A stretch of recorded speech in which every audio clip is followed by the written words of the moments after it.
Hello friends, नमस्कार। Flowers and kitchen garden channel पर मैं कविता आप सभी दोस्तों का बहुत बहुत स्वागत करती हूँ। कैसे हैं आप सभी? आई होप आप सभी बहुत अच्छे होंगे।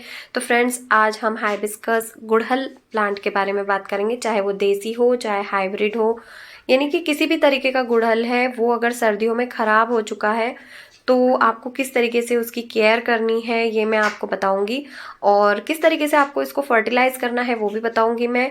फरवरी में ही आपको ये सारे काम कर लेने हैं, क्योंकि गर्मियों में हम ज़्यादा फर्टिलाइज़र अपने प्लांट्स में नहीं दे सकते।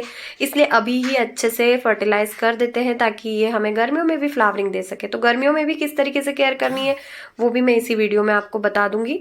और अगर आपका गुड़हल सूख रहा है तो उसे किस तरीके से बचाना है वो भी मैं अभी आपको बताऊंगी। तो यानी कि ओवरऑल जानकारी आपको इस वीडियो में मिलने वाली है। आपको अलग से कोई और वीडियो देखने की ज़रूरत नहीं है। तो फ्रेंड्स, अगर आपसे एक छोटी सी रिक्वेस्ट है कि अगर मेरे चैनल पर आप न्यू हैं तो इसे सब्सक्राइब कर लीजिएगा और बेल आइकन ऑल पे प्रेस कर लीजिएगा। और फ्रेंड्स, वीडियो को पूरा देखिएगा बिना स्किप किए। तो वीडियो को शुरू करते हैं। तो देखिए, मेरे पास जो गुड़हल है, बहुत सारे गुड़हल हैं। हर वैरायटी का गुड़हल मेरे पास है। हाइब्रिड भी है, देसी वाले भी हैं। और फ्रेंड्स, इस तरीके के जो गुड़हल, देखिए मेरे गुड़हल भी येलो हो रहे हैं। कुछ गुड़हल हैं जिनकी पत्तियां बहुत छोटी हो चुकी हैं, एकदम छोटी छोटी बारीक सी पत्तियां हो गई हैं। फ्लावरिंग हो रही है लेकिन गुड़हल में हरियाली नहीं है, वो चमक नहीं है। तो सब कुछ किस तरीके से हम गुड़हल से प्राप्त कर सकते हैं, गुड़हल को फिर से हरा भरा कैसे कर सकते हैं। बहुत से लोगों के तो गुड़हल सूखने भी लगा होगा, क्योंकि जब पत्तियां छोटी छोटी होती है फिर वो धीरे धीरे करके पूरी स्टेम्स को ही सुखा देता है प्लांट, और धीरे धीरे वो डायबैक हो जाता है। यानी कि वैसे तो डायबैक गुलाब में होते हैं, लेकिन गुड़हल में भी ये प्रॉब्लम हो जाता है कभी कभी। तो देखिए, यहाँ पर टहनियाँ आपको ज़्यादा दिख रही होगी, पत्तियाँ नहीं दिख रही है। तो फ्रेंड्स, हमें हरी भरी और बड़ी बड़ी पत्तियां अगर पानी है तो हमें गुड़हल को किस तरीके से अभी फरवरी में केयर करना है। केयर करने के साथ साथ फर्टिलाइज भी करेंगे आज हम गुड़हल को। तो फ्रेंड्स, सबसे पहली बात है कि आपको गुड़हल की कोई कटिंग प्रूनिंग नहीं करनी है। अगर उसकी ब्रांचेस हद से ज़्यादा फैल रही है, दूसरे प्लांट में जाके घुस रही हैं, तो आप उनकी थोड़ी थोड़ी प्रूनिंग कर सकते हैं। अगर आपने पॉट में गुड़हल लगाया है तो आपको ज़्यादा कटिंग प्रूनिंग की ज़रूरत नहीं है। लेकिन अगर फिर भी आपको लगता है कि कटिंग प्रूनिंग करनी है तो आप अभी कुछ भी फर्टिलाइजर देने से पहले या कुछ भी करने से पहले सबसे पहले उसकी हल्की सी कटिंग प्रूनिंग कर लीजिए। कटिंग होती है जब हम ज़्यादा बड़ी ब्रांचेस काटते हैं, और प्रूनिंग होती है जब हम छोटी छोटी ब्रांचेस को कट करते हैं। सिर्फ एक सॉफ्ट प्रूनिंग जिसे बोलेंगे हम, कि बस पिंच कर दिया और वो आगे से रीग्रो होने लगेगा, कलियां प्रोड्यूस करेगा और उसे अच्छे से ग्रो करने में मदद करेगा। तो मैं तो पॉट में ही गुड़हल लगाती हूँ, तो मैं कोई कटिंग प्रूनिंग करने वाली नहीं हूँ, क्योंकि मेरे गुड़हल को इतने ज़्यादा फैले हुए नहीं है। मैं इन्हीं ब्रांचेस में अच्छी से पत्तियां पाना चाहती हूँ और इन्हीं में मुझे कलियां चाहिए। कलियां तो आ रही हैं, लेकिन क्या है ना कि सर्दियों की वजह से जो स्टेम्स हैं इनकी पूरी सूख सूख रही है, और सूखने की वजह से पत्तियां ढंग से बन नहीं रही है। तो हमें इसको किस तरीके से फर्टिलाइज करना चाहिए तो वो आज मैं इस वीडियो में आपको बताती हूँ। तो फ्रेंड्स, सबसे पहले तो आपको आपके गुड़हल की मिट्टी को चेक करना होगा कि किस तरीके की मिट्टी होनी चाहिए ताकि आप उसमें फर्टिलाइजर दे सकें। नमी होनी चाहिए या ड्राई होनी चाहिए? तो ना ज़्यादा ड्राई होनी चाहिए मिट्टी और ना ही ज़्यादा पानी उसमें होना चाहिए गमले में। तो आप इस तरीके से मिट्टी को चेक कर सकते हैं। तो देखिए, मेरे गमले की जो मिट्टी है वो सूख चुकी है, गुड़हल की मिट्टी। और मिट्टी आप ऐसी बनाएं ताकि हाथ उसमें डालें मिट्टी में तो वो आपके हाथ में आ जाए इस तरीके से। जैसे मेरी मिट्टी बिल्कुल बहुत ही पोरस बनी हुई मिट्टी है, इसी तरीके से आपको बनानी है। तो एक गुड़हल में मैं आपको फर्टिलाइजर दे के दिखाऊंगी ताकि आप भी अपने गुड़हल को अभी फर्टिलाइज कर दे, तो गर्मियों में वो आपको अच्छे से फ्लावरिंग देता रहेगा। देखिए फ्रेंड्स, फरवरी और मार्च के महीने में तो थोड़ा ठंडा गर्म मौसम होता रहता है। रात में ठंडक, दिन में गर्मी। तो वो दिन भर अगर गुड़हल धूप में है तो कोई प्रॉब्लम नहीं है। लेकिन अगर गमले में लगा है तो आप कोशिश कीजिएगा कि उसे कम से कम 5 घंटे की धूप मिले, और बाकी अगर छांव भी रहेगी उसके ऊपर तो कोई प्रॉब्लम नहीं। बालकनी गार्डनिंग करते हैं तो फूलों की थोड़ी प्रॉब्लम आती है, तो भी कोई बात नहीं।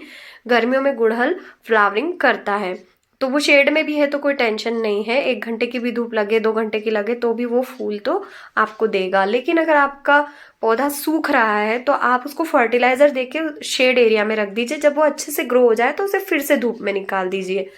तो यहाँ पर सबसे पहले आपको मिट्टी सूखने के बाद गुड़ाई करनी है अच्छे से कम 1-1 इंच, 1.5-1.5 इंच गुड़ाई कर देनी है।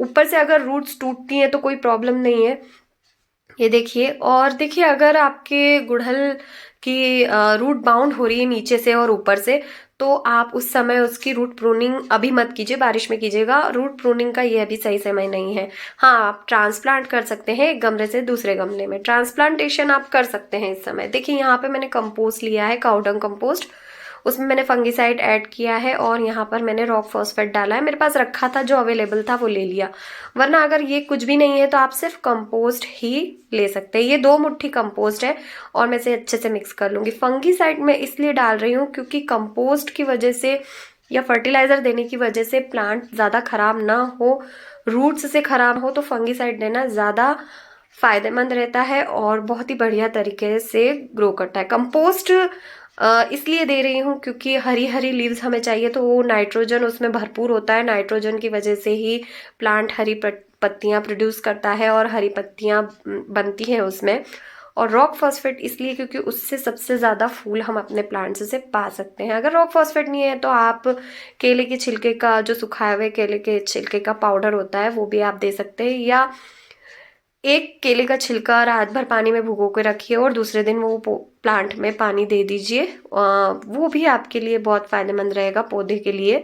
और गुड़हल को वैसे तो ज़्यादा कोई केयर की ज़रूरत नहीं है, उसका अगर आपने नेचर समझ लिया, गुड़हल का ही नहीं किसी भी प्लांट का अगर आपने नेचर समझ लिया। मैं अपने हर वीडियो में कहती हूँ कि आप अपने प्लांट का नेचर समझिए। नेचर का मतलब होता है वो गर्मी में किस तरीके से रिएक्ट कर रहा है, वो सर्दियों में किस तरीके से रिएक्ट कर रहा है, वो बारिशों में किस तरीके से रिएक्ट कर रहा है, आपको उसी के हिसाब से चलना पड़ेगा।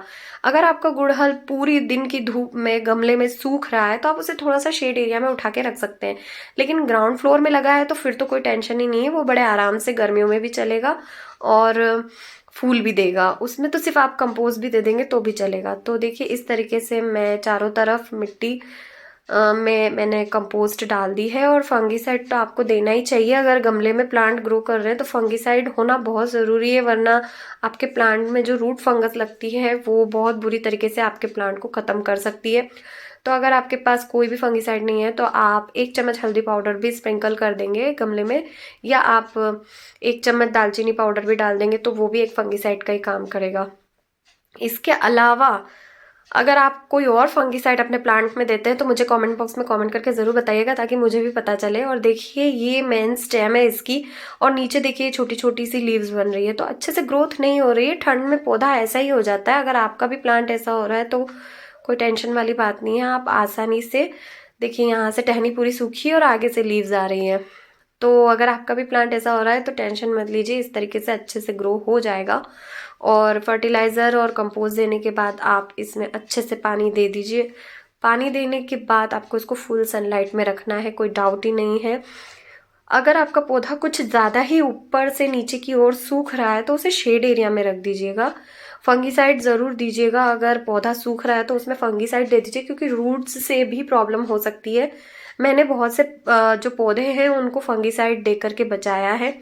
अगर ज़्यादा सूख रहा है तो आप मार्केट में जो अवेलेबल फंगिसाइड है, कोई सा भी केमिकली, वो ले आइए फ़िलहाल, क्योंकि फूल वाले पौधे हमें खाने तो होते नहीं है, कोई वेजिटेबल तो है नहीं, तो वहाँ हम केमिकल का यूज़ कर सकते हैं। तो इस तरीके से आप अपने सूखे हुए प्लांट को भी बचा सकते हैं। मैंने जो मेरा एक ऑरेंज कलर का गुड़हल था उसको मैंने फंगिसाइड देकर ही इसी तरीके से बचाया है। अगर आपका भी गुड़हल सूख रहा है, ख़राब हो रहा है, तो इस तरीके से आप बचा सकते हैं। पत्तियाँ येलो होने का सवाल है तो कंपोस्ट उसको कवर कर लेगा। इसके अलावा आप सीवीड एक्सट्रैक्ट का भी यूज़ कर सकते हैं, माइक्रोन्यूट्रिएंट की कमी से भी ये सब कुछ होता है, लेकिन फिलहाल मौसम चेंज हो रहा है तो उसकी वजह से ये सारी प्रॉब्लम्स होती ही है। तो फ्रेंड्स, इसके अलावा आपको और भी कोई डाउट है तो मुझसे कमेंट बॉक्स में कमेंट करके ज़रूर पूछिएगा। कोई भी क्वेश्चन है आपके दिमाग में तो ज़रूर पूछ लीजिएगा। आई होप आज का ये वीडियो आपको पसंद आया होगा। पसंद आया तो वीडियो को लाइक कीजिए, शेयर कीजिए, मेरे चैनल पर न्यू है तो सब्सक्राइब ज़रूर कीजिए, बेल आइकन ऑल पर प्रेस कीजिए, जिससे आने वाली वीडियो की नोटिफिकेशन आप तक डायरेक्टली पहुँचती रहे। मिलते हैं नेक्स्ट वीडियो में फिर किसी नई जानकारी के साथ। तब तक के लिए बाय, टेक केयर, जय श्री कृष्णा।